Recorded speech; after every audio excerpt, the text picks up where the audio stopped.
हमारे साथ जुड़े रहने के लिए न्यू न्यूज के YouTube चैनल को सब्सक्राइब कीजिए, साथ ही बेल आइकन को दबाइए न्यू न्यूज की खबरें सबसे पहले देखने के लिए। रोडवेज में सामने आए फर्जी टिकट घोटाले में मथुरा डिपो के 14 बसें संदिग्ध पाई गईं। इनमें से मथुरा अलीगढ़ मार्ग पर चलने वाली 2 बसें एसटीएफ द्वारा पकड़ी गई थीं।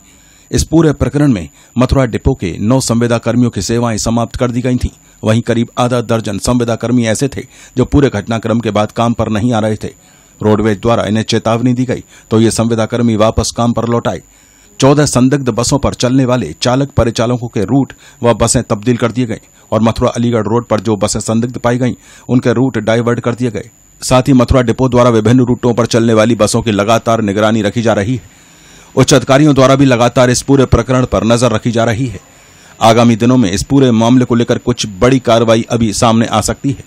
जांच के विषय में मथुरा डिपो के एआरएम अक्षय कुमार ने जानकारी दी।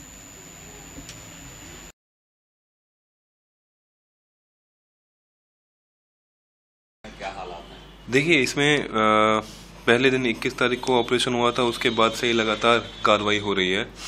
हमने पहले दिन में 5 लोगों की सेवाएं समाप्त करी थी, उसके अगले दिन 4 लोगों की सेवाएं और समाप्त करी थी। उसके बाद हमने लगभग 1 दर्जन क्रू को हमने लुकआउट नोटिस जारी किया, जिनके बाद उन लोगों ने आकर के नौकरी अपनी फिर से ज्वाइन कर ली।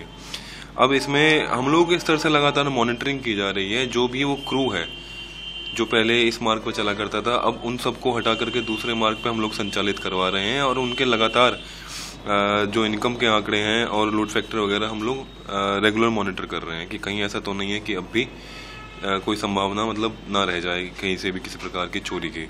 नहीं, देखिए ऐसा नहीं है। अलीगढ़ रोड पे बसें कम नहीं हुई हैं।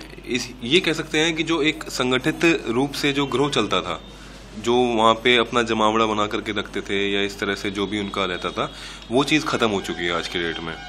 क्योंकि इस रूट की जो बसें हैं वो हमने हटाई हैं, तो हमने इस बात का ध्यान रखा है कि जो इस रूट पे डेली पैसेंजर्स ट्रैफिक है उनको किसी भी तरह से हिंड्रेंस ना हो। इसलिए हमने अपनी 10 लोहिया गाड़ियों का, जो गांव से गांव जोड़ती हैं, 10 लोहिया गाड़ियों के ट्रिप्स हमने अलीगढ़ पे बढ़ा दिए हैं। 4 गाड़ी हमारी ऐसी हैं जो मात्र मथुरा अलीगढ़ के बीच में ट्रिप्स कर रही हैं, दिन के 4 ट्रिप्स वो कर रही हैं। इसके अलावा कुछ बसेस हमारी ऐसी हैं जो हमने हापुड़ बुलंदशहर तक आगे बढ़ाई हैं, मेरठ तक आगे बढ़ाई हैं, उनके भी दिन के 2 ट्रिप्स हो जाते हैं। तो कुल मिलाकर के 40+ ट्रिप्स हैं। अगर पहले की तुलना में देखा जाए तो उतने या उतने से ज़्यादा ही ट्रिप्स आज भी संचालित हो रहे हैं। देखिए, ऐसा संभावना मुझे नहीं लगता, ऐसे कोई संभावना है। जब से ये वाला प्रकरण सामने आया है तब से तो विजिलेंस भी बहुत ज़्यादा बढ़ चुकी है रोडवेज के द्वारा। ना सिर्फ मथुरा अलीगढ़ मार्ग पे बल्कि बाकी जितने भी मार्ग हैं, आसपास के जितने भी मार्ग पे मथुरा है या फिर पूरे प्रदेश में जहाँ जहाँ भी मार्ग हैं, उन सब पे ही विजिलेंस बढ़ गई है, चेकिंग बढ़ गई है। सारी चीज़ें बहुत ही सतर्क रवैया अपना करके रोडवेज प्रशासन देख रहा है।